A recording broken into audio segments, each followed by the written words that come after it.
Okay, so our race should be starting in about 10 seconds, give or take. I am getting some music going. There we go. So I'm restreaming at the same time, so there may be brief pauses in commentary while I fix tech issues, but I'm sure we'll be fine. What could possibly go wrong, right? So we will be getting started. Oh, I don't even have to do much syncing. So let's just do that quickly. Yoink. Okay, synced. Beautiful. So, Final Fantasy VI. Right from the get-go, we want to make sure to change our battle speed to 6, message speed to 1, and change our cursor to memory. All of this will be really important. We want enemies slower, messages faster, and we want the cursor to stay exactly where we left it last for optimum planning. So the idea for all of these battles is we are starting with experience manipulation right away. So what we are trying to do is we want to make sure that Vix and Wedge run away from all of the battles in the beginning, and that question mark gets all of our experience as we are trying to get her to level 6 before cutscene later. How we do that is there are a few different factors which come into running away from battles. The first one is you have to have a full ATB gauge in order to be eligible to run. Not only do you need a full ATB gauge though, every single character has an individual run gauge, and that needs to be full for them in order for them to run as well. So, characters will also not run away during an animation, or during things like pincer attacks, or when certain enemies with the can't run attribute are around. So, you see characters running during the Bio Blast, because that's a good way to fill up the gauge at the beginning of battles while people are animating and doing certain attacks. So in that pincer attack, we did have to kill the enemy on one side in order to open that up for running, and then kill the Lobo as it has the can't run mechanic on it. So we did dodge an encounter because it actually has 2 encounters in one and way too slow to deal with. So on this Vomammoth fight, we do need to kill both Vomammoths first, as again they both have the can't run mechanic on them, and we want an opportunity to build up that, that gauge. So both Vix and Wedge will not be able to run while they're alive, so we make sure to use Fire Beam on them with Vix and Wedge. Bio Beam Blast, of course, being the most powerful move, is what we use with Terra every time in this sequence. And again, if done correctly, in every battle but the first one, it should be easy peasy to make Vix and Wedge run away.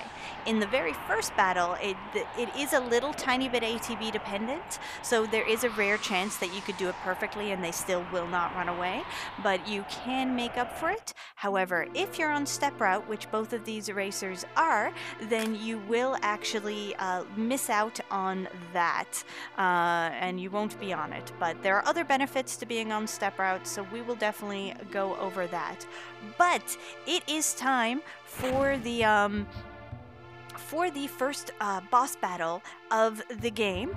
We are going to be fighting Welk. Now, generally speaking, the strategy for this fight is to do a quick kill using weight tricking or a counter cancel, but I have been informed that apparently DJ Tifaheart does not do the quick kill. She uses an older strategy, which is safer and will make the fight safer, though a little bit slower. So we'll definitely see what she's doing. What dup0nte and probably most other runners are doing is they're using a strategy called weight tricking. While you wait in the menu while someone is doing their action through animations, and while the menu is open, the ATB is completely paused for everybody. And so we want that because we are trying to make sure that we're trying to kill the Welk before it goes into the shell. Now, what DJ Tifaheart's strategy is avoiding is exactly what we just saw on dup0nte's screen. If you do not get your timing correct on your quick kill, you risk attacking the shell while the head is hiding and getting a full party attack. Thankfully, Terra is left alive and should be able to kill off the Welk with this last missile. So if you get the quick kill from the start, that will be faster, but again, better to be safe and do it the way djtifaheart did it, if that's at all a worry for you. Either way, though, these runners are still very, very close. Yeah, the top's cut off, that's fairly normal. I don't even think that is a stream thing. I'm pretty sure that is the racers and the way they've got things cut, but I will definitely check it out and see if I can fix it up a little bit there. There we go. Looks like it was a little cut off on djtifaheart's. Let's take a look. It's hard to trim and talk at the same time. I'm gonna try my best for you guys. You deserve nothing but the best cropping. There we go. Things are a little squished. We got it. Yeah. My real number, guys. Totes. Okay, just making sure I'm not missing any important questions in the chat. No, the top was a little cut off, but don't worry about it. Little cut off the top, totally normal. So, yeah, it often is an emulation thing for things to be cut off the top, but in this case, I did cut it close. Both of these racers were setting up, so it's better to get things properly cropped in general. I just realized the bottom is not quite in the right spot, though. Oh yeah, fix it all up, shiny. So, one of the strategies you are going to see here now during this cutscene is whenever we get a new character and name them, with the exception of one character, Shadow, we are going to rename our characters down to just one singular character. And the reason for this is all of the text in the game is scrolling. So for every extra character in one of our players' characters' names, the text scrolls just that little bit slower. So we save actual seconds in the run, even this hour-and-a-half run, just by renaming most of our characters. In a full run, you save just an incredible amount of time. So you definitely want to keep an eye on that. In this particular category, we don't bother to rename Shadow, as he has, I think, a sum total of 3 text boxes, and you actually waste more time taking the time to rename him than you do to just leave his name as is. So that is certainly what we're going to do. So now that we have been introduced to Terra, or T, we are fleeing from the Empire, and we are going to see both of these runners get encounters in the exact same spots as they are on Step Route. And one of the unique things about this game is that, unlike some of the other Final Fantasies, we do not get experience from boss battles. So any experience routing which we're going to do, of which we do quite a bit, will have to be done during regular random encounters. So because we're on Step Route, these encounters aren't so random at all. The only thing about these encounters that will be random while on Step Route is whether it's a preemptive, regular back attack or side attack, or even a preemptive side attack. So the strategy here is we'll be fighting all of the enemies that they come up against with a full attack fire, unless you get a pincer like Tifa just did, and then unfortunately all you can do is just attack them regularly separately, because you cannot do a full attack in a pincer situation, which is why nobody wants a pincer. They will both have to farm one extra encounter just before the cutscene in order to get to level 6. Level 6 is what we're aiming for, and that's when Terra learns Antot. The ultimate goal with all this experience routing is when Sabin does eventually join our party, we want to make sure that he is at level 11, as his stats make him much more powerful that way. So definitely ideal.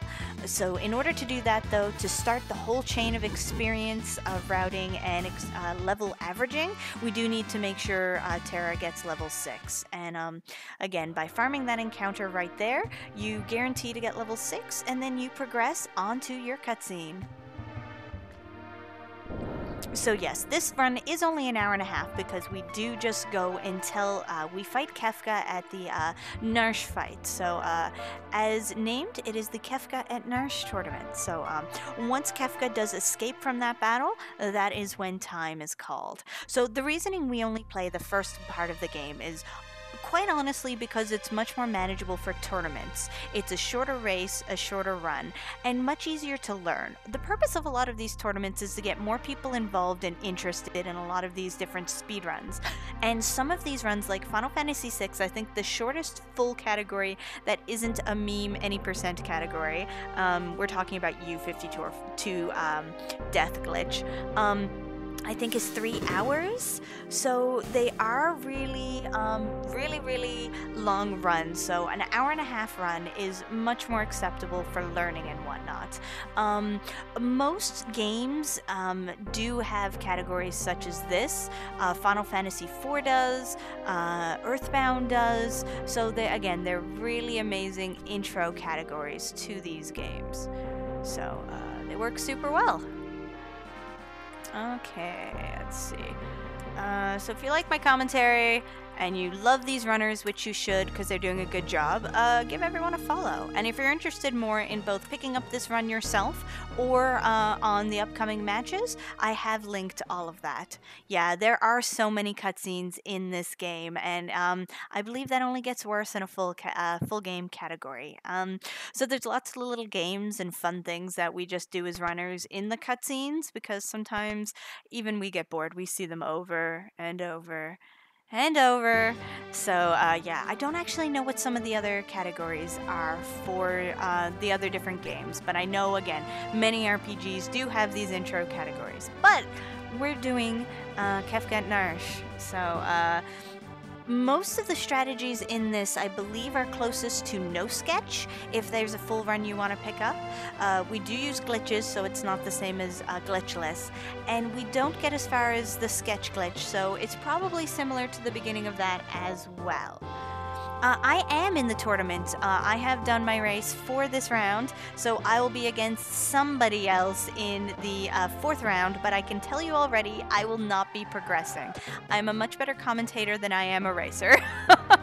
I'm good at learning the strategies, but not so good at the implementation. I'm currently sitting at 1 win and 2 losses, so we'll see if I can even that up in the next round. But for now, I will happily commentate. So, speaking of commentating, now that we have picked up Locke or L in our party, he has attempted to save Terra, and we're introduced to a concept which is basically only in Final Fantasy VI, which is the 3-party battles. And the purpose of these is to split your party into 3, put them in strategic spots to fight all the incoming enemies, defend someone at the back, and fight a boss at the end. We don't have time for that. That's way too long, and that's no fun. So instead, what we're going to do is we're going to take advantage of a really cool glitch, or I'm not sure if it's glitch, but certainly a mechanic, in that when one of the enemies is in an active moving animation, so having their leg out as if they're walking, you can actually skip right past them without triggering an encounter and walk straight to the boss if you've done it correctly, which both djtifaheart and dup0nte did. So, you're going to see both of them running right at the beginning of the battle. The reasoning for that, we saw it exactly on djtifaheart's screen, is the marshal has the chance in order to use the net right at the beginning of the game, which stops a character. And when used on any character other than Mog, that's not so bad. But when used on Mog and successful, thankfully Tifa did get the miss, if we don't run, then you don't get a chance to get to Mog's turn before he's stopped. And one of the most important things we want to do with Mog in this battle is we want to remove both the, especially the mithril pike, but if we have time, also the mithril shield from him to give to other characters. As Mog is a player character, those options are open to us in battle. We were also joined with the Moogle Kutan. Remember that name. She'll be very important later. But for now, we have both completed the Moogle fights and continuing on with the plot. You saw how quick and easy that was. Unfortunately, unless someone does attempt the thing in the battle against Kefka, we will not see that movement tech again, because it is not required in that fight, but we'll talk about that more once we get there.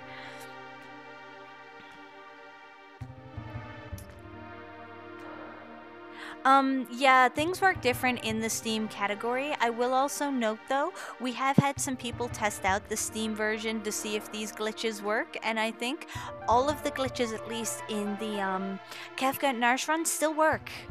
So that's pretty interesting. Um, so what you're going to see here now that they're reaching the world map is they're going to be walking very precisely. And you're going to see a lot of precise walking in general because we are step routing. However, on the world map, it's going to be very exact. The reasoning for this is there are no encounter tiles in certain spots on the world map, and we want to hit as many of those as possible. The reason for that is not only were we guaranteed not to have an encounter on a no encounter tile, as the name insinuates, but the encounter threat doesn't increase. So it delays the amount of time until our next encounter. And so by doing that, it allows us to keep on step route, to know exactly where our future encounters are. And even if we're not on step route, there's still tiles where we don't get encounters. So if you're not on step route, or if you're not step routing, you want to try and hit those tiles anyways. And even if you have no intention of step routing, it is an incredibly good idea to set up your step route, which is really quite easy, just annoying to set up at the beginning, because it's going to be used for manipulation later, which is so incredibly useful, I cannot even. So now we have reached Figaro Castle, which I forget the cute nickname which we've given to this castle. We have Camp Cutscene later, but a similar name has been given to Figaro because it's filled with cutscenes and walking. However, as there's a lot more walking and movement in things that you're even involved in, I tend to enjoy Figaro Castle more. So basically, Locke brings Terra to Figaro Castle and introduces you to the King Edgar, or named E, who is explaining he's an ally with the Empire, so she's totally safe here. Just explore, relax. What could possibly go wrong? Storytime Castle, I think, might be it. Yeah, it was definitely a really clever name. Unfortunately, my memory is garbage for some things, and that's one of them. Cute names is one of them. So instead, so the hardest part about Figaro Castle, other than knowing where to go, is simply manipulating each of these screens. You're constantly switching screens, and there's spots where you just have to move 1 or 2 steps before moving again, and there's so many stairs. So once you have the movement down, it's not so bad, but to actually move in Figaro optimally is not perfect. It's a little tricky. But not as boring as Camp Cutscene, at least. So, it is time for our next character, to our epic youth. Someone should actually name him Youth sometime. It would be kind of funny. Or just name everyone the name they have before they get renamed. King, Youth. I don't know what they call Locke, person, and Terra could be just like question mark. So Sabin gets to be S. We will, of course, recruit him later.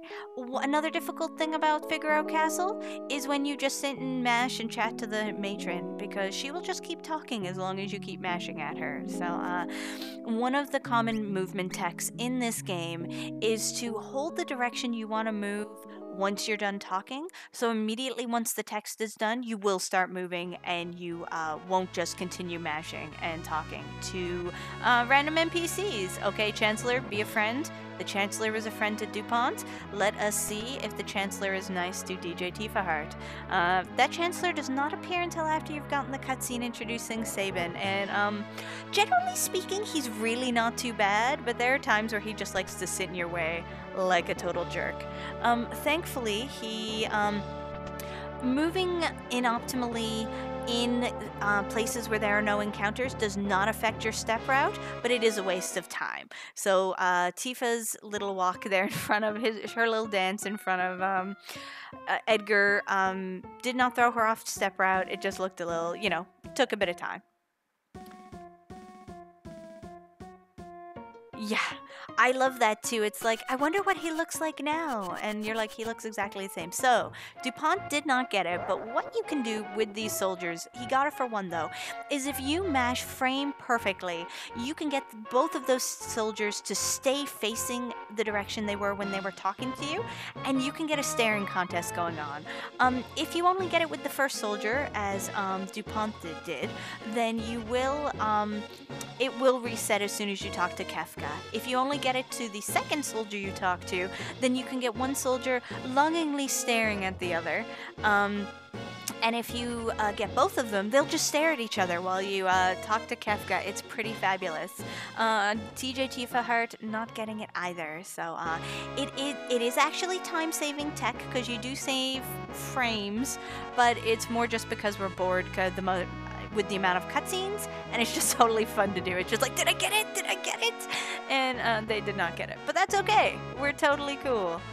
Yeah, also, to go back to the Sabin issue, he still has the most amazing gun show going on. Like, he has worked out so hard, and then he leaves and trains so hard.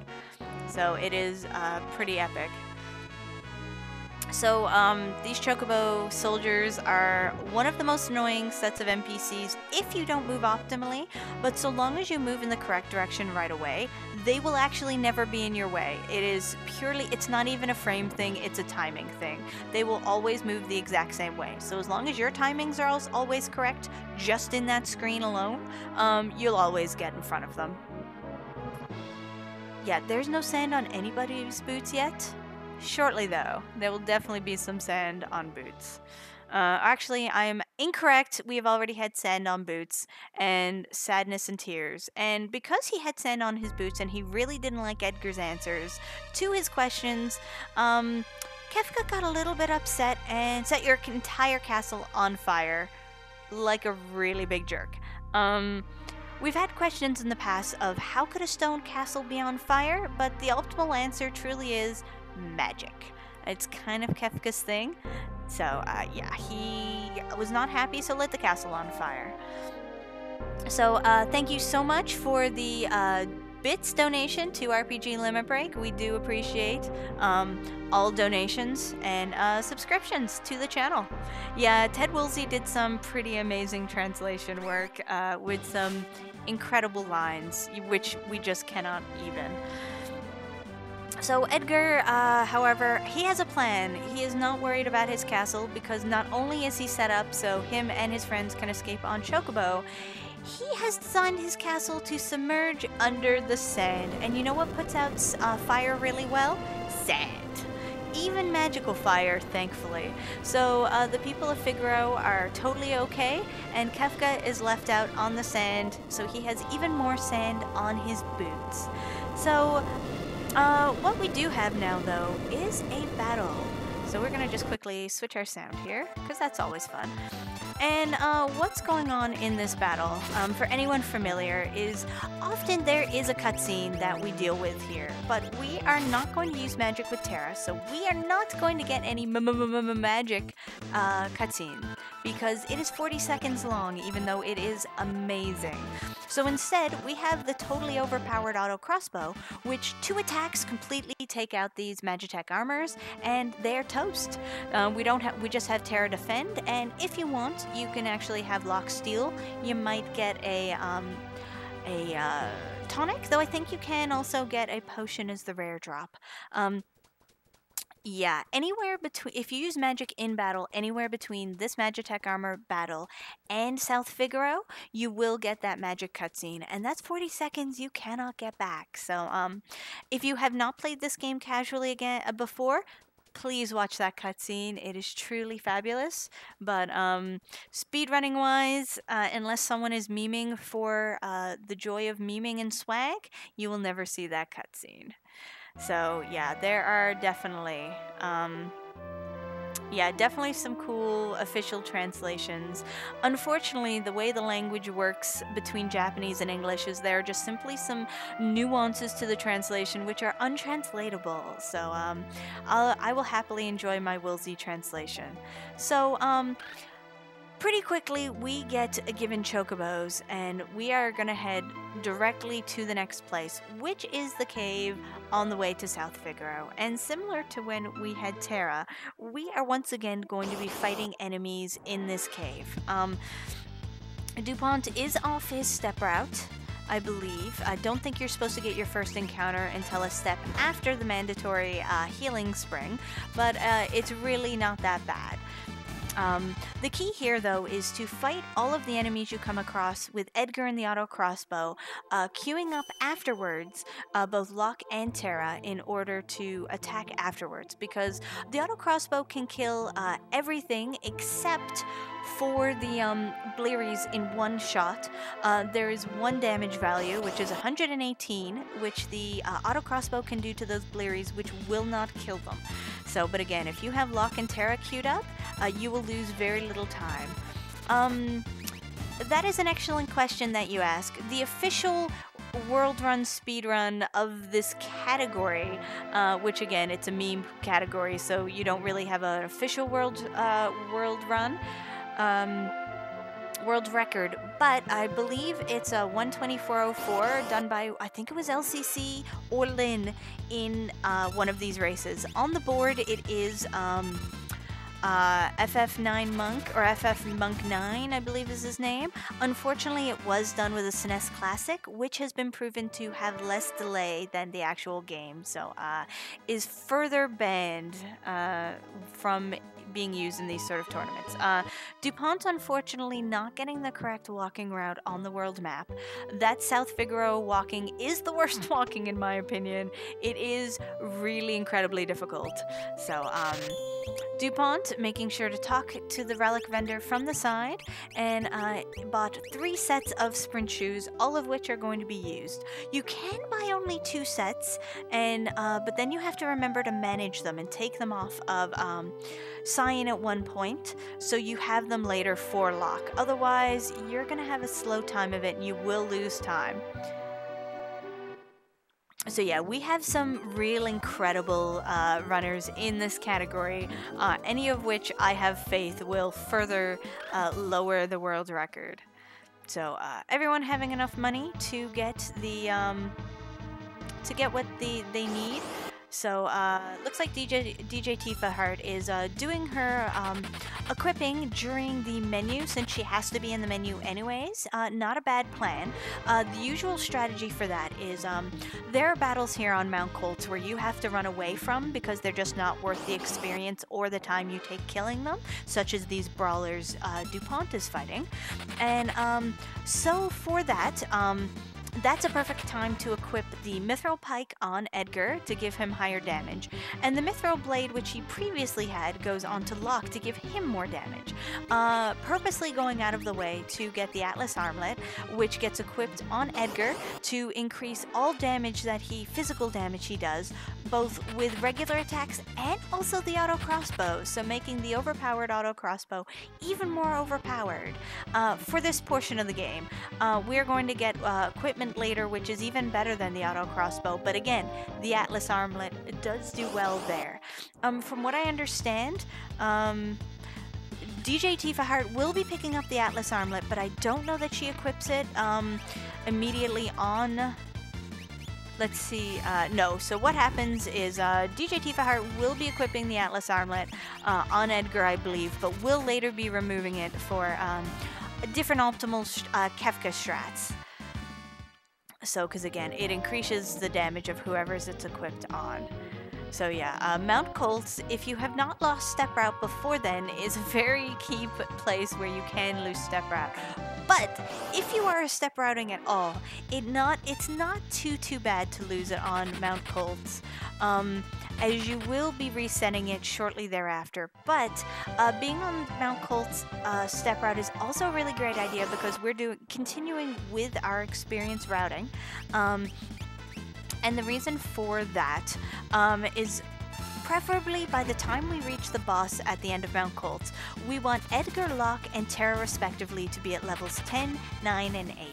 That average plus 2, which is how the level averaging works, will get Sabin to level 11 when he joined. So, you may have noticed in DJ Tifaheart's last battle, she made Locke and just Locke run away from battle.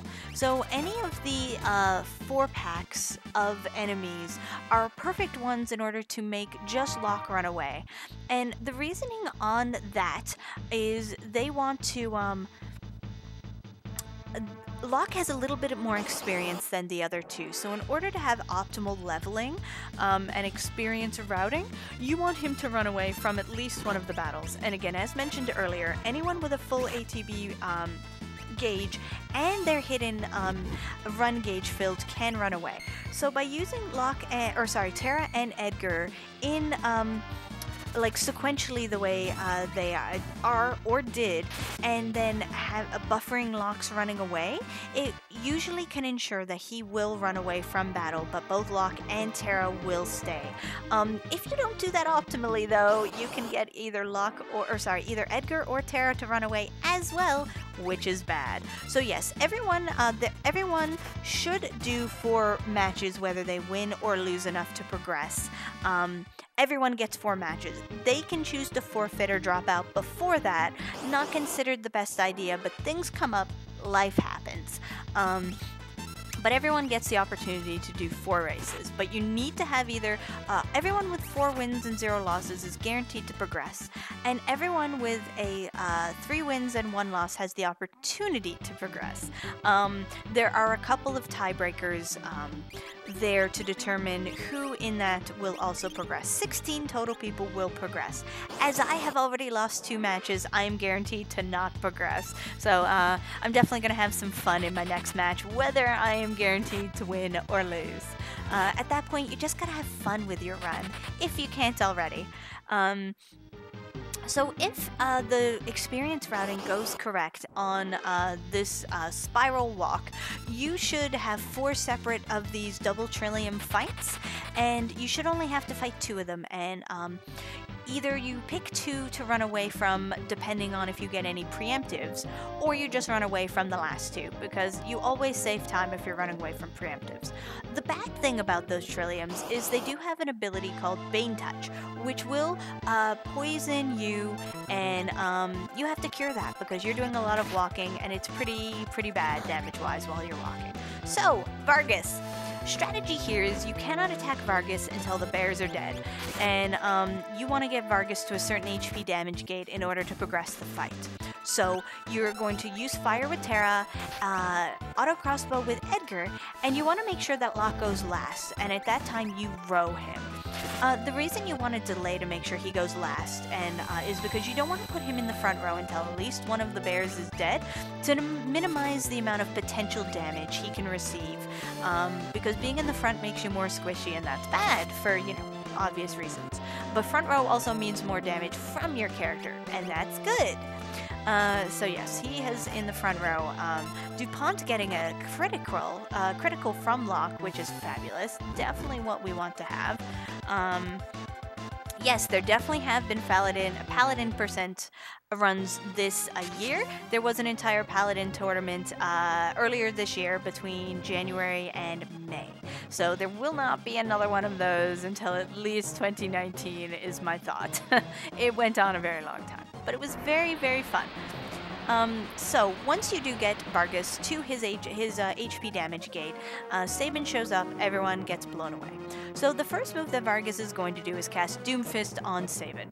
Now, if you have properly manipulated the fight, he will either not use Doomfist at all, as we're seeing here on dup0nte's screen, or he will use it immediately. So by the time you get to Sabin, his ATB fills, you enter in Pummel, which is what's required to end the battle, and it's time for him to use it. All of the text and everything will have scrolled off, so you don't actually lose any time from the Doomfist. If there is any weight whatsoever from Vargas on doing that Doomfist, then you are losing time. It is fairly minimal though, so if you're not quite sure how to manipulate the fight, which I will admit to not knowing the timings on that, it's not a huge deal. It's not one of those things which will potentially kill you, so you don't even... Sometimes when they're not the mistakes that'll kill you, you just don't worry about it, and you just absorb those few extra seconds. So, having taken out Vargas, you get to recruit Sabin, who looks exactly the same as when he was a youth, as mentioned earlier. And one of the more, if not the most powerful character in this particular category, along with Edgar. So we make great use of them wherever possible. So, having completed that fight, dup0nte is leaving, and hopefully will be doing his special walking on this section. Though again, once you've gotten to this section, it's not such a big deal. So we have reached the damage gate. Let us see what happens with Doomfist here, if anything, with djtifaheart. Oh, perfect timing, would not have gotten Doomfist, however, incorrect blitz input. So, I'm sure anyone who's played this game before is familiar with the fact that blitzes are really hard, and it always seemed like for some reason they seem like they don't work more often than they should. And the reason for this is if you're holding down and press A too quickly to select blitz once you move down to that command, that down input actually gets absorbed into the blitz command, causing it to, rather than being like down, down, left, which Orbolt usually is, or left, right, left, which Pummel usually is, it's down, left, right, left, which of course doesn't exist, or down, down, down, left, which doesn't exist at all either. So yeah, that is likely what happened to djtifaheart, or sometimes it's really difficult to get those inputs. I know I certainly mess up those inputs plenty of times, so yeah, either one of those are possibilities for the blitzes. So dup0nte has made it to our next plot point, where one of the things which is reoccurring in this game is all of the characters is, they're just trying to be really careful. They're trying to be like, Terra, we really would like you to help us, but it's so important you make your own decision. Well, the leader of the returners, Bannon, he doesn't play by those rules. He's like, no, Terra, you need to join us. We need you, and it's the right decision. And everyone's like, Bannon, she's supposed to be making her own choice. And he's like, yes, as long as it's the right choice, which is joining us. Yeah, Bannon does. Bannon follows his own rules. Yeah, A gets used for character names when you mash B one too many times and totally get rid of that first character. It is faster in that scenario to then just select A, which your cursor is already selected on, keeping it to one character. The character doesn't matter, just the fact that it is only one. Yeah, so that is a common phenomena, especially in marathon settings, because I don't know about you guys, but I get super nervous when I do these runs and input incorrectly all the time. So after talking to our 3 plot points, or plot triggers of Locke, Edgar, and Sabin, we do go loot the Returner's hideout to get 2 Phoenix Downs, a True Knight, an Air Lancet, and an Antidote. Those being picked up, we say no to Bannon 3 times. And now that it has not happened to either of our runners, we will talk a little bit about the Returner's hideout softlock that you can get. So when you're being automatically led by that returner gentleman, the guy who's walking around to the right can actually be much closer, and he can actually walk in between you and your guide, and if he does this at the exact wrong point, he is trapped and can't move, so can't get out of your way, and you're trapped and can't move because you're on automatic follow, and in that scenario, you're soft-locked because the game technically is still progressing, but you can't do anything. And that's bad for pretty obvious reasons, so occasionally you will see runners saving outside of the Returner's hideout. That's why. And I will note, we have had it happen in the run. Okay, that is an excellent question. If you talk to Bannon once, go loot your stuff to get the Genji glove, and then talk to Bannon outside. It is 7 frames faster if you do it perfectly. If you don't do it perfectly, you will actually lose time, which for obvious reasons is very bad. You do want that Genji glove. Both the gauntlet and Genji glove are glitched, but the gauntlet is glitched so it's even worse, and the Genji glove is glitched so it has no penalty to its awesomeness. So that's what we want. So dup0nte went back to the save point, put everyone in the back row, gave our newly acquired Genji glove to Edgar, gave sprint shoes to Sabin, and reset after saving. So what this is it's part of the river manipulation. And what the river manipulation is by saving there, resetting, loading up as far as the save screen, but not loading your game, and resetting a second time. He's then going to reload, wait at the bottom of the screen for that returner to just step onto the carpet, and as soon as he has, leave the room. By doing that, the river has been manipulated in a very specific way. So now we're on a specific seed, and the river can have up to 9 random encounters on it. Or I should say quote-unquote random encounters, because the first 2 encounters are guaranteed. They're mandatory encounters. However, by doing the river manipulation, we have guaranteed that after the first 2 mandatory encounters, there will be 0 encounters for the rest of the river, which, as you can imagine, is beautiful. And oh yes, Chief Astros, you're definitely going to see that. So we'll definitely take a look at that. So what you see dup0nte doing in his second fight is he just attacked with Edgar and made everybody else run away. The justification on this is he is trying to get Edgar up to level 11, which he will by killing these 2 pterodons. And getting him up to level 11 gets him a little bit more attack power. A common theme that you're going to see in this run is getting Edgar all the extra attack power and attack damage that we can, and getting extra defense for Sabin. So that was just another manipulation. So, suplex? Well, we're just gonna have to see. That is up to our runners to see if we see any suplexes. And again, the estimated time for this run is approximately an hour and a half, run depending. So yeah, no air skip glitches here, cause no airship glitch. So djtifaheart is onto her river manip, so we're going to keep an eye on that to see how it goes. dup0nte is putting Edgar in the back row and saving before Ultros. An incredibly, incredibly smart idea, because as was asked in the chat, if Ultros kills Bannon, it's game over. And as we're going to talk about here now shortly, there is a quick kill strategy for Ultros, which, providing you do it correctly, will be the same every time. But if you mess it up, Ultros has a way of going very badly, very, very quickly. So if he even gets to the point of killing Bannon, you're in big, big trouble. So I'm going to do a very appropriate emote here, because my favorite character is now on screen. So the strategy here is you hold Y while Ultros is talking, which will skip the turn immediately to Edgar. You attack with him, skip to Sabin, do a Aura Bolt, and you then want to go to, you row with Bannon to put him in the front row, and then wait with Terra until it's Edgar's turn. Once it's Edgar's turn, you skip to Edgar, make him attack, and then immediately go into the magic menu with Terra and Wake Trick. And then use Fire as soon as that's done. Once it's Sabin's turn, we're going to repeat the process. Do an Aura Bolt, Wake Trick it with Edgar, and then have him attack.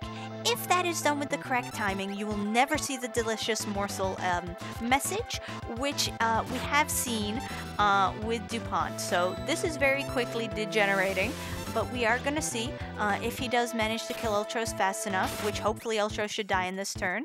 Did not, but did on Terra's turn. That's completely up to damage rolls, so thankfully we got the damage rolls required. dup0nte did everything correctly, was just a little slow on some of the inputs, so Ultros did get some extra counters, but because all of the rest of the strategy was done correctly, Ultros disappeared exactly when he was supposed to. No ban in death. Mwah. So we're gonna go over this again with djtifaheart as it happens, little less detail this time. The summary is we're gonna wait in some menus. We don't want to see Ultros say delicious morsel.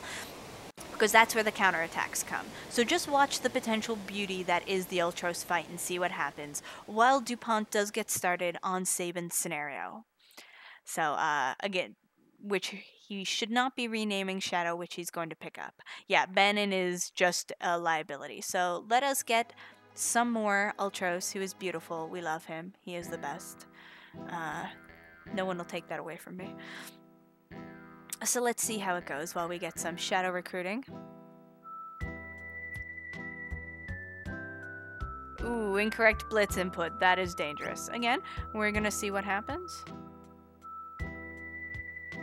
Okay, djtifaheart was waiting there, but might be abandoning the strategy. If your quick kill is not working, sometimes it is actually better to just abandon the strategy and just continuously use fire with Terra. It does mean that Ultros is going to counter more, but you will be doing enough damage with Terra that he will die sooner. So, there's definitely things you can and want to be doing there. So the main point is killing Ultros before Bannon dies. And so long as you do that, everything else is gravy.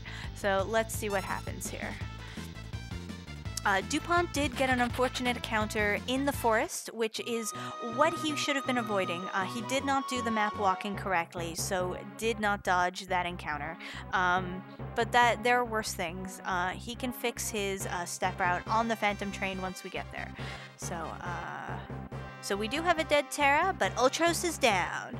So this is good. Excellent Ultros fights for both djtifaheart and dup0nte. Again, that Ultros fight can be absolute beauty in motion when done correctly, but even when it's not, so long as you don't die, you're great, because again, it degenerates so quickly. We have had more than one runner, myself included, die to Ultros. It's yeah, it was an excellent recovery by Tifa. Very, very good. So dup0nte is here in camp cutscene, everyone's favorite camp, which we adore. So watch the soldier on the left on dup0nte's screen. He's the dude being paid the big bucks. He is the soldier everyone aspires to be when they either get recruited or trained to join the army.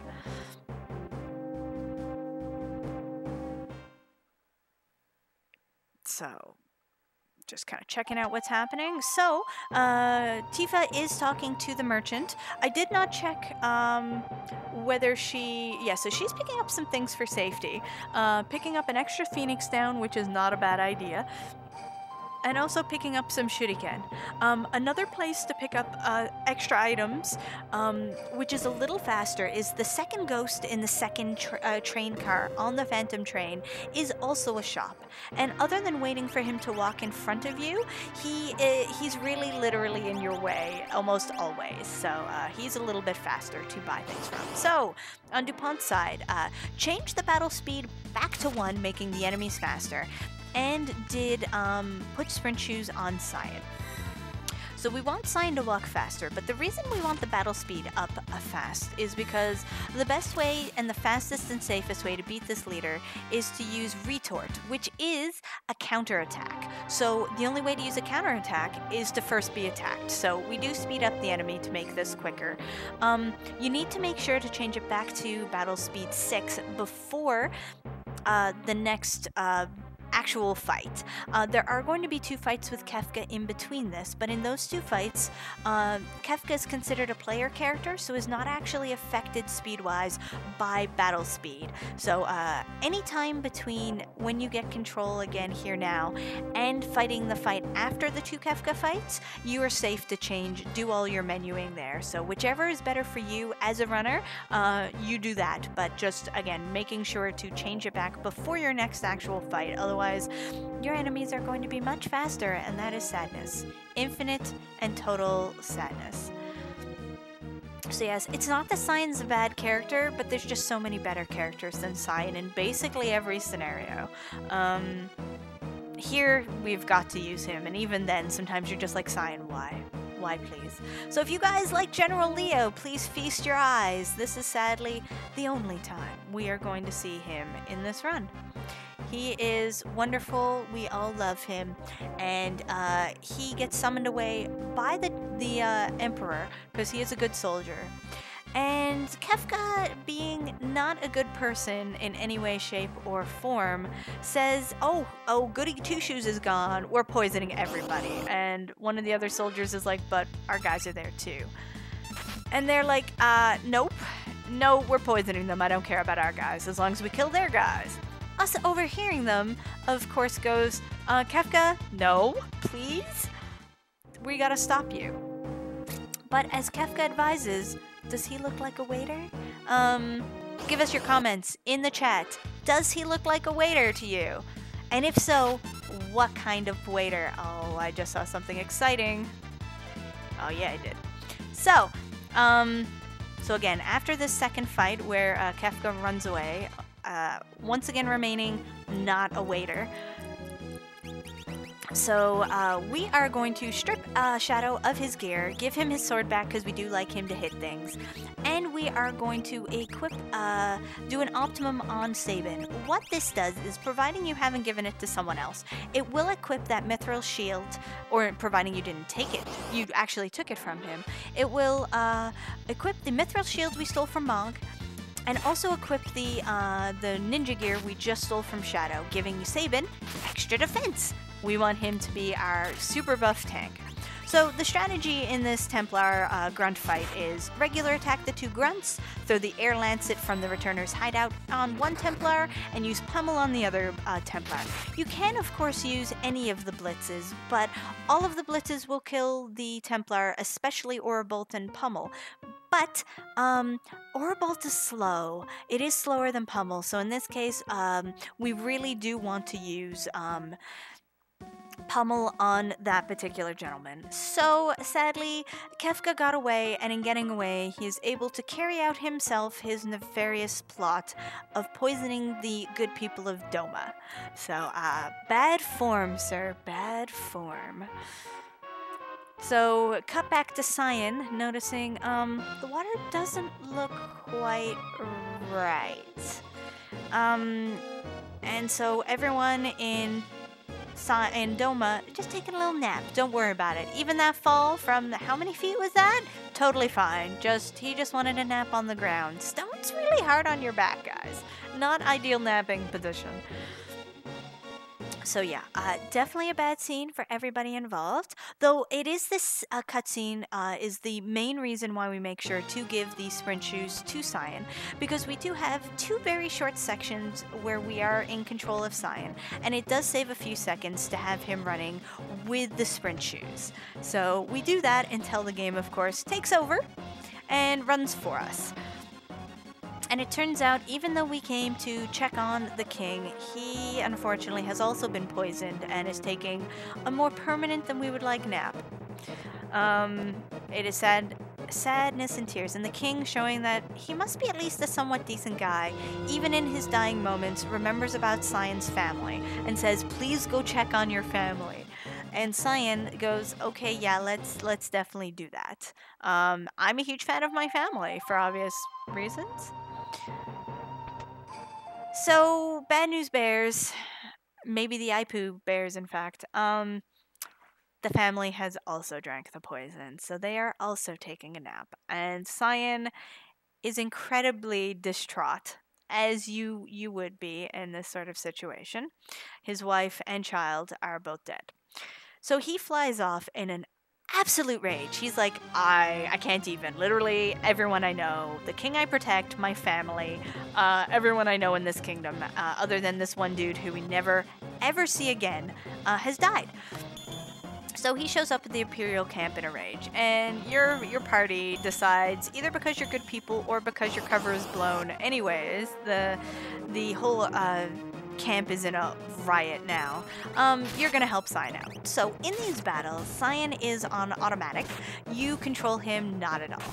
So he will either regular attack or use dispatch on his turn. Plus, he has the ability to counter as if he were equipped with a black belt. For time reasons, we do want him to physical attack absolutely everything because it is faster, and for all of the grunts, which are the majority of these battles, you can just one-shot kill them. dup0nte getting very lucky with the preemptive attacks here, which is what we want, and the physical attacks. So again, that is much faster for everyone. Also, hot tip: don't walk in between Cyan and the soldiers in this point, because you will get knocked back and lose a few seconds. So in this cadet fight, you want to first attack with Shadow, and then you wait with Cyan and base your attack on what Cyan did. So Cyan did regular attack, or just kill the front grunt, so you aura bolt the cadet in back to take him out, or pummel the guy in back to take him out. Had Cyan attacked the guy in the back, you would regular attack the soldier in front, and then between throwing with Shadow, the Dirk you have remaining, and or using a blitz on the guy in the back, it is just faster. So yeah, you definitely just base what you do on Cyan before he joins your party permanently. Let's see. Yeah, that is pretty logical. That is, yeah, that water poisoned pretty quick. Currently, dup0nte is still in the lead. I would guess approximately a minute in the lead, but there's still many spots where the lead could change in like this back attack. Though actually, that's not really that important. You have to fight all of these fights anyway. So now that we're equipped with really epic armor, we have 3 fights. With 1, 3, and then 2 enemies. So not only are they easy because we have Magitech armor, hello, this is also a really fantastic opportunity to organize our inventory. There isn't a huge amount that needs to be done, but the best thing to do is make sure that the Phoenix sounds you're going to need for the next little chunk of the game are at the top of the inventory. And one thing I want to note is this battle has 3 enemies, and you have 3 different elemental beams. Combine them and you get the mighty rainbow beam. So dup0nte is aware of this fact and is doing that for total and utter swag. It is beautiful. So, so far not organizing his inventory, but again, lots of time for that, and really not totally critical, just saves a little bit of time. And, yeah, not bothering to do that. He could do that later, or again, not even bother and not lose that much time. It is just some of that minute speed tech, which can really just save you those bits of time, which can sometimes truly make the difference. So, 3 fights down, it is back for another world map walk. Ooh, yeah, losing any time to emulation errors is kind of literally the worst. So that is not the correct walking path dup0nte is taking. However, step route wise, you do have a little bit of walking leeway for the beginning of the Phantom Train, as there is an encounter you are going to purposely farm out anyways in order to make sure that you get one encounter pack over a less ideal one in a future car.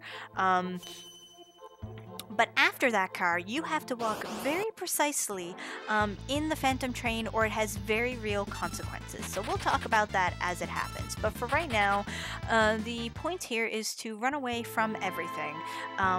The step route in particular in this chunk of the game is really to manipulate our encounter packs for the Phantom Forest and the Phantom Train, because there are a lot of things which really hurt you. And we don't like that at all, such as the fire being used by these ghosts. So before we reach the healing spring, the mandatory healing spring I might add, it's not such a big deal, but afterwards, yeah, we want to not die. For, again, what I think are obvious reasons. So this right here continues a sequence of events which I like to refer to as Cyan is our meat shield and not our brains for a reason. And as with a chain which started with, hey, I'm going to jump in a river and attack a octopus, which, please, he decides we see a dilapidated train. And rather than staying safely outside of this train and yelling to see if there's any survivors, we're gonna walk inside and check it out. Well, bad news bears for Sabin and our party. This train is the Phantom Train, which is leading to the Afterworld. So unless they can get off this train, they're dead. And as they state, they've got things they've still got to do. That is not where they want to be at all. So, what they are going to do instead is they're going to try and escape the train. So we want to fight literally nothing on this train. We are going to run away from everything. But again, we're just trying to manipulate encounters. So these still goings that we are fighting on dup0nte's screen are the encounter we purposely farmed. If we don't farm that encounter, instead we get a 4-pack of whispers in this train car or shortly thereafter, and they're bad. Very, very, very bad. Mostly because they're really slow, and I believe they become a guaranteed encounter on the Veldt. And you don't want that. That becomes kind of potentially deadly with them just tossing demis at you, plus it's slow. So we want those still goings for sure. Yeah, they're definitely just much better. So, turns out we step onto one of the cars and we get blocked in. And continuing our train of thought of bad ideas, Sabin's like, oh hey guys, I bet my training has paid off. I'm gonna carry 2 ground men and jump over train cars. Let's do it! So thankfully for everybody involved in this this venture, Sabin's training actually was enough, and he succeeded. However, still not a good idea, Sabin. Please, please, Sabin. Just be our meat shield. Let somebody else do the thinking. Thankfully, for as not good idea making as Sabin is, he is incredibly lucky. So far so good. We got this. Yes, and Slice, you understand that completely. You have just summarized Sabin's entire personality. I love the bear cameo. So, luckily we have a multi-use switch here. So, after getting away from the ghosts, we make sure to flip the switch, get rid of those train cars, and use it again to be able to progress. Again, we are in incredibly particular step route at this point for dup0nte, and shortly for djtifaheart.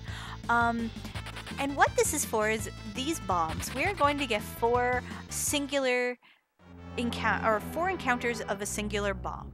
And they're scary even just with 1 bomb, but if you're not on a step route, you could get 3 packs of them, which is scary. dup0nte purposely picking up those earrings. We'll explain the reason for them soon.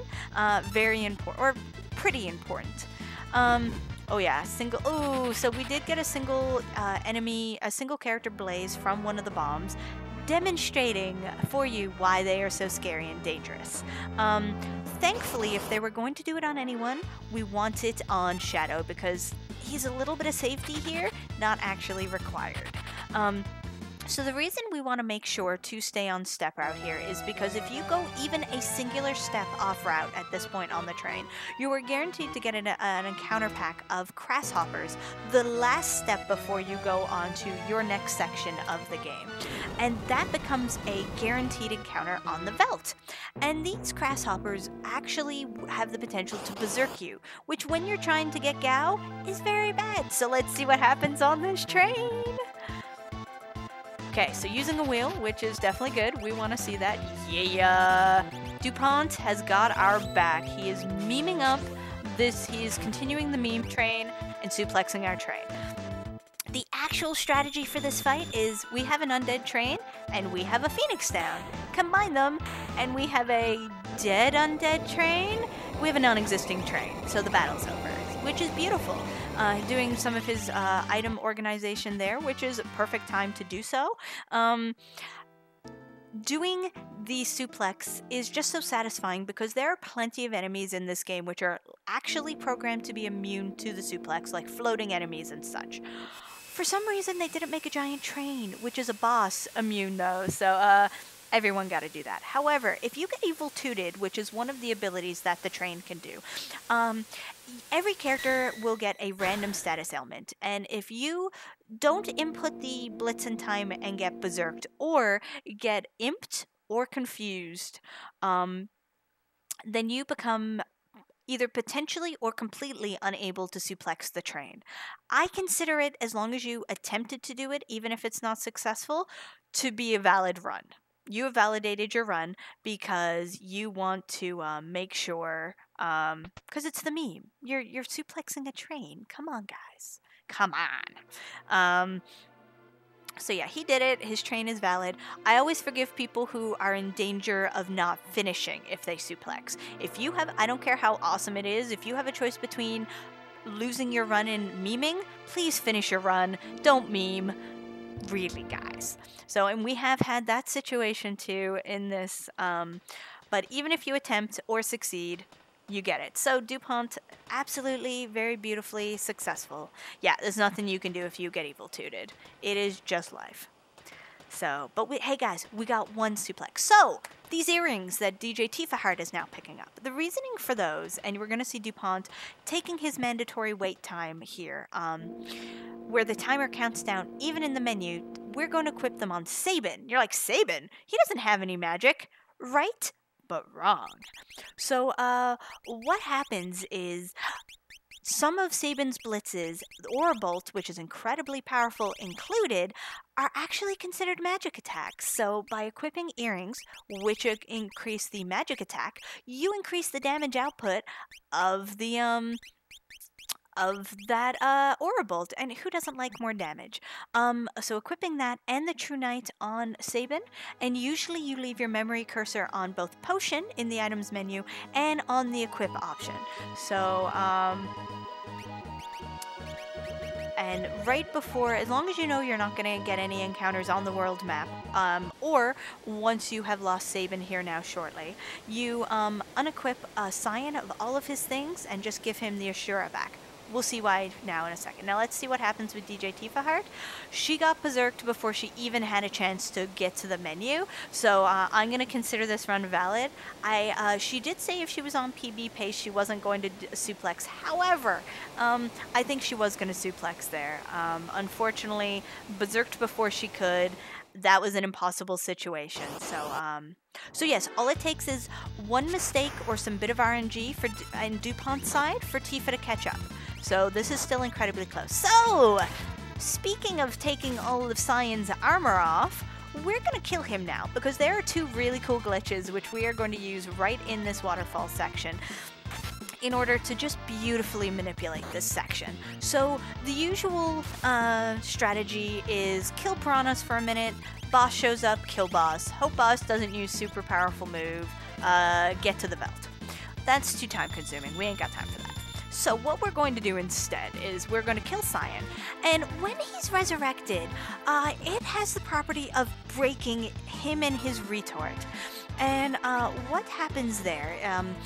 He will counter once retort is on literally anything which happens. So we are going to use a suplex, which the piranha is immune to. First, which is the first part of the glitch. That does first glitch, which has Psycho Cyan. He counters, attacks the piranha. And then you saw it died immediately, battle was over.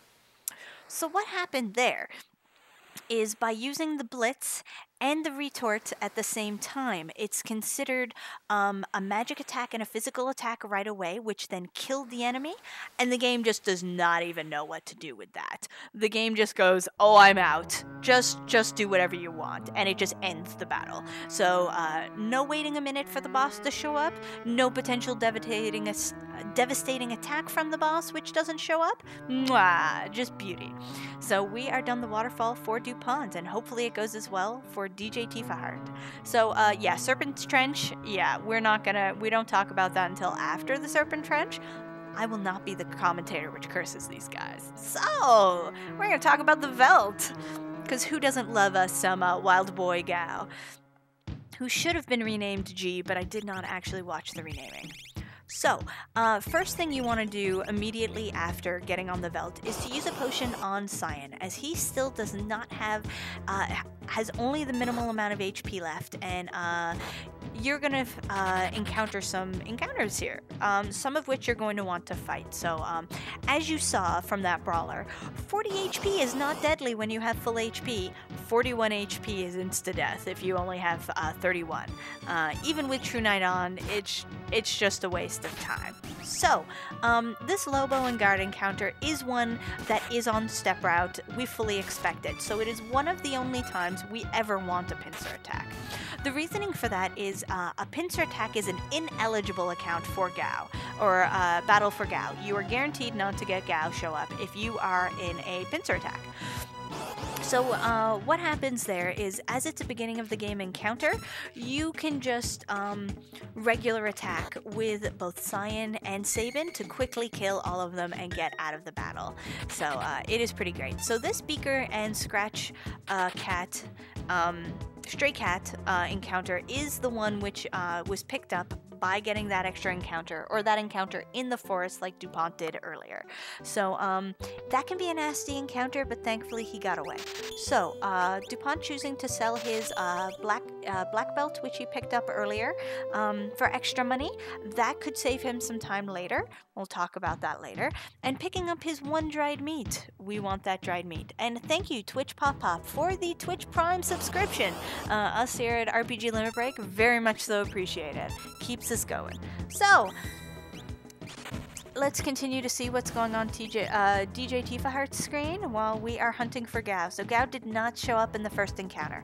While on step route though, we have two different encounters that you, before you get to the next place you're going. So as long as Gao shows up on one of those two, you are not losing any time. So let us see what happens. No, so that is bad news bears for dup0nte. So that is bad RNG luck. He's gonna have to grind out at least one encounter to try and get Gao. So that is some time waste there. So let us just see. djtifaheart also getting the very beautiful kill on the waterfall. And so again, every chance she is to catch up is going to be a welcome one. So not only is this encounter that we grinded an extra one, you cannot run away from those Vo mammoths. So you can't even run away and get a better encounter here. They do some extra attacks which are really quite damaging, and they're just a pain to kill. So this is slow. Not devastating for dup0nte, but every second in here, that especially if Tifa gets a good Gao encounter, is really closing things up. So, desperation attack. So officially it's 1 in 16. However, not only does the character need to be in critical HP, they need to have been in critical HP for at least one full round. So without that, they are not going to get a desperation attack, even if they are eligible, even if they get the 1 in 16. And Gao, our lovely friend, has showed up. So, yeah, that enemy, bad enemy pack was a Gao eligible one, so it was even worse that it was a slow one and he didn't show up. So fourth encounter was where dup0nte got his Gao. We're gonna see what happens for djtifaheart. I don't like breathing. Breathing is overrated. It wastes time. We're doing a speed run, guys. Speed run. And this is why I'm decent at commentating, because I don't need to breathe. I gotta talk. So, we're gonna watch dup0nte dance for a while. Well, it is now Tifa's turn to do our Lobo and Guard attack. So again, we're gonna see very similar encounters on DJ's screen, on djtifa's screen. Because again, on a step route, this is what you're going to see for sure. So, I don't know if it's 26 seconds of the battle or whether it's a full round that has to pass. It is one of those things. So we're gonna see what happens. So she has made it to Moblet, so we're gonna pick up our delicious, delicious meat. We're gonna thou all over the place. There is one runner who I saw actually named, I think it was both Cyan and Sabin, or I think both Sabin and Gao, they named them, both of them, Thou. It was beautiful. It was so memey and it wasted time, but it was beautiful. So I never recommend it, but it was beautiful, guys. Yeah, there's no proof I don't have gills, guys. I hide them under my headphones. Actually, that would be hard to breathe. So, it looks like DJ Tifaheart did actually go off step route on the train. So this is the grasshopper attack we were talking about. It is really not good. We'll talk about why in a second. First, get your kappas ready, guys, because we have our wonderful kappa friend. So those grasshoppers have the potential to berserk you, and if you're berserked, it is very bad because you could accidentally attack a Gao who shows up even if you're ready for him, and that's bad. So first encounter did not get Gao, but again, no lost time yet because you do have those first 2 encounters in order to get Gao without losing time. So very wisely, dup0nte is saving in front of the Serpent Trench because as we were mentioning earlier, the Serpent Trench, if you are on step route, the first encounter could be very, very bad. So Tifa also having terrible luck on the world map and did not get Gao on the second encounter, so she too will have to farm for Gao. And I want to note, for those who are unaware, the name of this tournament, the subtitle for this tournament is Wherefore Art Gao? We are seeing it for such a reason why. We've named the tournament such, and it is because Gao can be really contrary sometimes. Ooh, and so Tifa did get Gao on the third encounter, which is good, but Tifa also didn't leave a space at the beginning, at the top of her inventory, so the dried meat got shuffled down to the next free spot, so she did have to go and look for it. Oh my goodness, Zelgata-san, I've never seen that kappa. I love it. It's beautiful. I love seeing all of the different kappas. And I also enjoy the grumpy Kefka, even if it's not a Kefka, not a kappa. I enjoy. Apparently, when you combine Kefka and kappa, you get Kafka. You're welcome. So yes, I love seeing all the different kappas. They're beautiful. So Trench, wishing dup0nte all the beautiful luck. Let's see what happens. That's some cool effects which are happening for him on the Trench. Okay, no single aggro-form. We are clear. Yes, speaking is really hard, especially when you don't breathe. I'm telling you. So while Tifa cutscenes with the best of them, we're doing a whole lot of running away with dup0nte and really weird screen twitching, which leads me to believe that dup0nte is on a cart. Sometimes older carts do weird things like this. As long as nothing goes wrong, we don't care. So yes, we don't want to fight anything in the trench, we just want to run away. So we want every side attack, every preemptive, and if anyone is going to take the hits, we want it to be Cyan. Because as we keep mentioning, not only does the ATB gauge have to be full to run away, but the hidden runaway gauge for each individual character needs to be filled up. And those are random sizes, or specific but different sizes depending on the character. And Cyan, being the noble and older gentleman that he is, has the longest and biggest gauge. So his takes the longest to fill up. So it is actually a good thing rather than a bad thing if Cyan dies, because that means you can run away and it's happy days for everybody.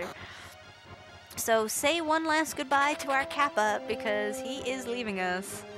Kappa away, guys, Kappa!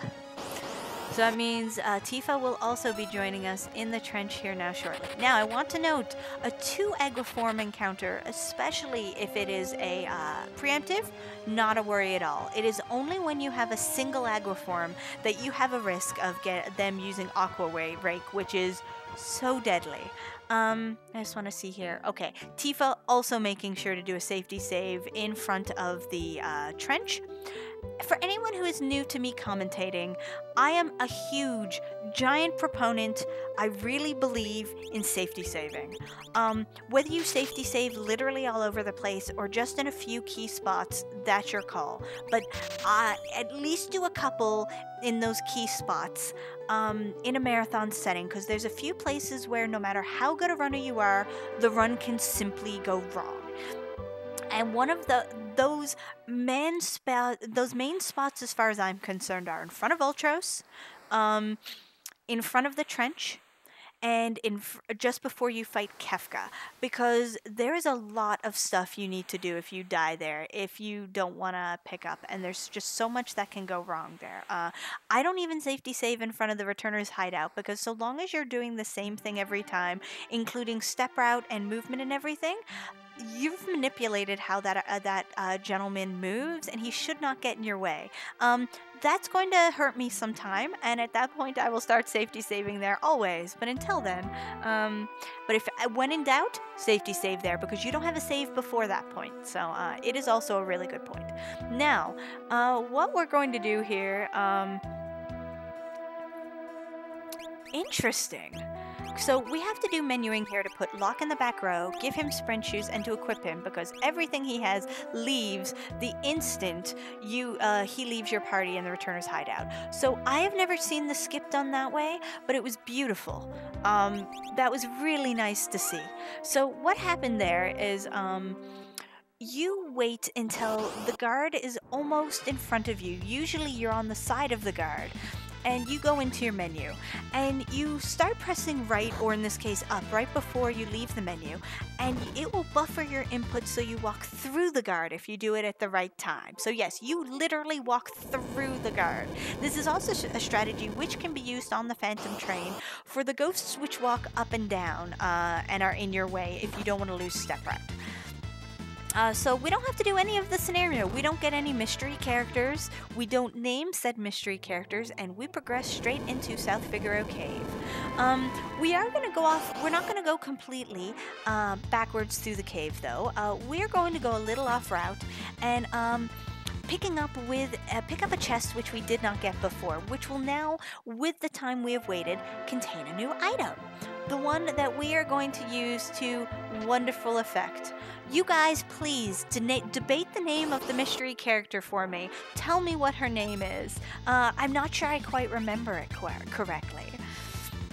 So the reason we put Locke in the second position is because there is a possible pincer attack which you can get here with a bear and whatever the thing is that comes with the gold bear.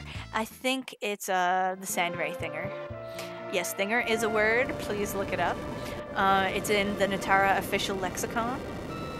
And so if you're not in the second position, you will be back. You'll be facing the other enemy. And if the bear uses gouge, it can one-shot you. It is really terrible. Yeah, so you want to be in the second position. You'll be facing them and can't survive. So, we have just murdered us a tunnel armor. So what we did is, in that chest, we picked up a thunder rod. And thunder rods, or rods in general, are broken, just like in many of the other games, Final Fantasies, but especially in this one. And so I believe it uses the second level version of the spell, but what it definitely does is it does maximum damage every time, and it bypasses the magical defense of the enemy you're using it on. So you use it, you one-shot kill that tunnel armor, and you don't need your invisible ghost friend, who before battle is named Kutan, and during the battle is named literally nothing. So I did see djtifaheart picking up the mithril pike in Nakia along with the smoke bombs. So the smoke bombs are the reason why we do Sabin's scenario first. In this particular category, you can then do Locke or Terra's scenario second. There is basically no difference. If you do Terra's scenario first, Locke will already be in the second position and don't need to move him. But otherwise, they're exactly the same. You have smoke bombs. It's beautiful. So, Terra's scenario. You are once again having Bannon in your party who can still game over you if he dies. And you're on the river with encounters which are no longer manipulated. So what you want to do with these particular encounters is you get between 1 to 3. You want 1, often you will get 3, and you want to run away from all of them using smoke bombs. The only time after buying them that you don't want to use smoke bombs is when you have a preemptive or side attack, as it is just as fast, if not faster, to just run away naturally with that. So the other thing you want to do immediately after you get at the earliest opportunity, once you get into Terra's scenario, is that mithril pike that you pick up. You want to equip it onto Edgar in the place of his mithril blade. So he has 2 mithril pikes. that once again increases his damage to a much nicer effect in the upcoming final battle with Kefka. But everything else in here, we've done all of our experience routing. We want to run away. And speaking of running, we want to follow these fabulous runners as they are doing a fabulous job of giving us some entertainment. And if you like my commentary, feel free to give me a follow as well. So beautiful side attack there from dup0nte, while djtifaheart makes her way to get the Thunder Rod. So we have hit the security system with dup0nte, and the usual way of handling this, to answer your question, no, this is not the only match for tonight. There will be more. This is my only match for tonight. So the normal way to deal with the security system is follow the glowing light. If you step off the path, you have to try and hit that glowing light. Otherwise, you have to fight a battle, and it's a waste of time. And I think you even have to go back to the beginning. Not fun. However, if you press and hold A before you step off the path, then the first input, which is registered by the game as soon as you do step off the path, is the exact input needed to hit the tag the glimmering light and progress off the path to the door. So we do that because we don't have time to follow weird wonky paths, and we don't have time to fight extra battles. That's just a waste of time for literally everybody involved. So dup0nte just trying to escape from his last set of battles, and then he will progress into the last chunk of cutscenes. djtifaheart doing her own tunnel armor fight. Let us see how that goes. Obviously, it goes really well and gives us some insta-death, which we really, really like. Because, you know, who doesn't love some insta-death? So they're in the clear with, you know, magic. So, going on to the last scenario for DJ, see how this goes. And we are finishing up the last scenario for dup0nte. So they are very briefly in the same scenario together. Yes, when the timer goes red, I am using both of their own timers. So that means the current split or chunk of time that they're on, they're over their best time. So it goes green again once they hit the control to go to the next chunk of time that they're timing, or split as it's called. And then it goes back to green because, or not, yeah, green, because at that point they are not over. So yeah, that is a thing that happens. So, with dup0nte's screen, we are getting some more talking. And the basic thing is we're trying to convince Narshe that, guys, you really got to join us on our side with that Esper. Things are really bad and we need you. And they're like, no, we're neutral. The Empire is not going to harm us. We're not allies, but we're out of this. The reason everyone else is getting into trouble is because they joined with you, and we don't want to meet that same fate. And they say that specifically when they find out about the fate of Doma, because who should show up to give that information but Sabin, Cyan, and Gao. Where for art Gao? Gao is in Narshe.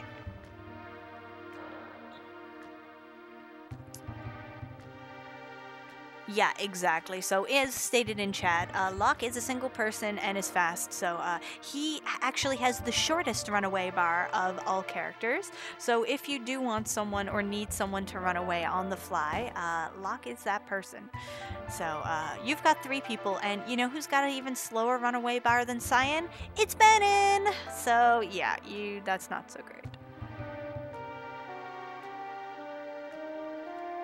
And yeah, you definitely buy as many as possible, but if you have a minimum of 12, you should have plenty. So, Locke and his new friend have showed up, who is, of course, our real name for our character is General Kutan. I'm not quite sure who this Celeste person you're talking about is, but I certainly don't see her here. I just see a cute, fluffy Moogle named Kutan. So, Kutan is actually the Moogle which we had in the same party we brought to fight the Marshal. And what happened here is, in that Moogle fight, Terra and Locke have character slots, but all of those extra Moogles you have to go somewhere. So they are all put into the character slots used by every other character. By naming your character when you do recruit them, it then writes the proper information for your character into that space. However, until you have named them, they are just a Moogle. And because you did not name the character you are supposed to pick up in Locke's scenario, and we have bypassed that, they are still Kutan, and so every time the game reaches for that data, we get Kutan's name and sprite and abilities, which means Kutan is still a low level. Kutan was useless even in the Marshal fight, and we cannot access Kutan's equipment at all. So thankfully we don't need her because she is worse than useless. No, Moogles are fluffy and adorable, but no one can beat Ultros. Let's be real. So, unlike the Moogle fight, we get to build our own party. They don't give a party to us, so we do build the best party. We stick Terra and Kutan in the other parties simply because they are closest to those parties.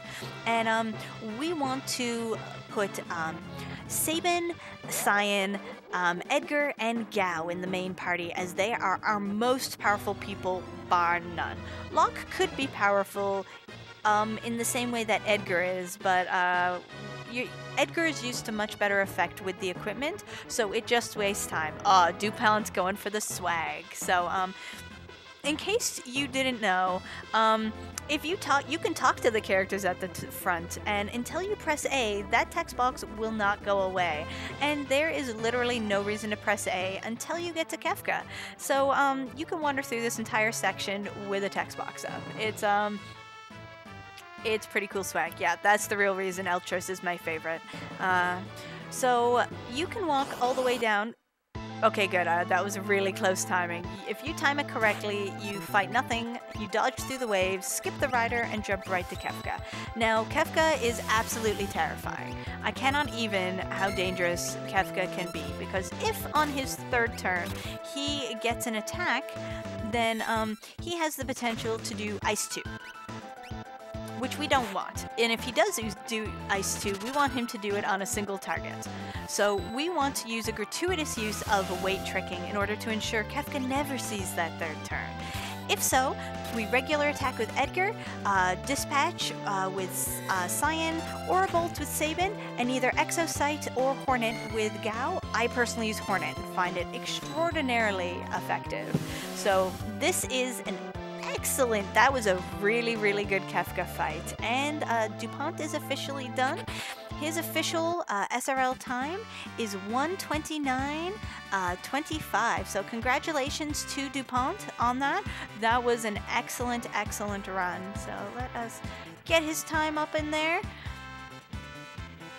I'm gonna have to move it a little.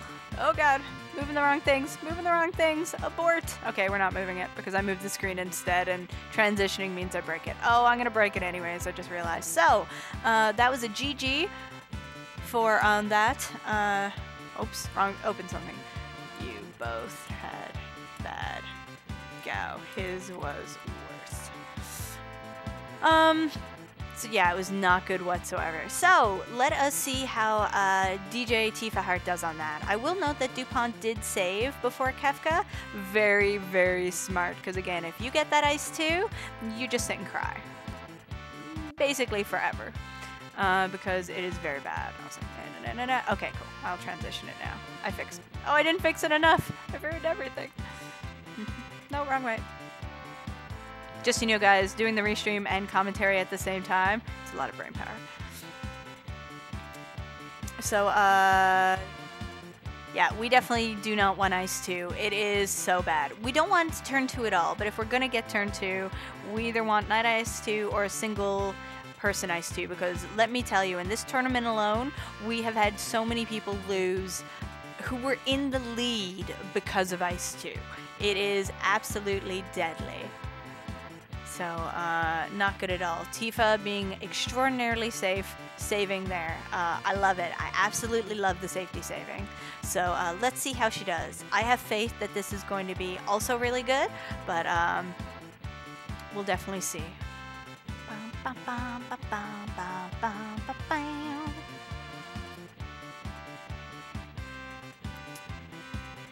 So let's see if she's got any swag for us.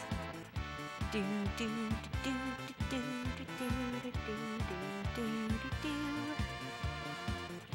we're gonna boink.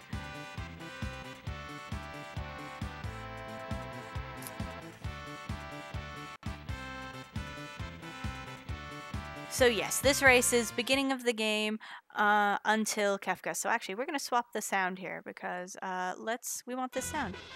Yeah.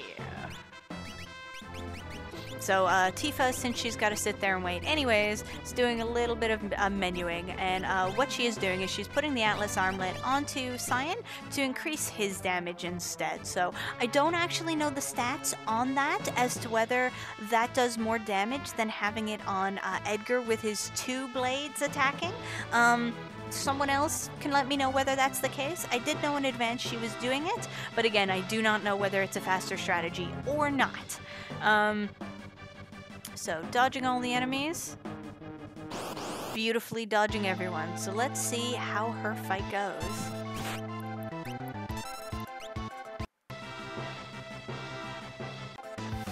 Okay, that was a bit of a weird glitch happening here. That might be on my side. If it is, I apologize. Everything seems to be okay. We're just gonna pretend everything's good. So she did get that run buffer in, and hopefully... No, doesn't have it timed quite correctly to get a second run buffer. I have noticed in this fight that unless you're absolutely frame perfect, if you don't get that second run buffer, you're in a dangerous spot. That was... yeah, there goes Cyan on the poison. Losing one person is not devastating in this fight. Losing everybody is devastating in this fight. So, one death, not bad. Let's see how the rest goes.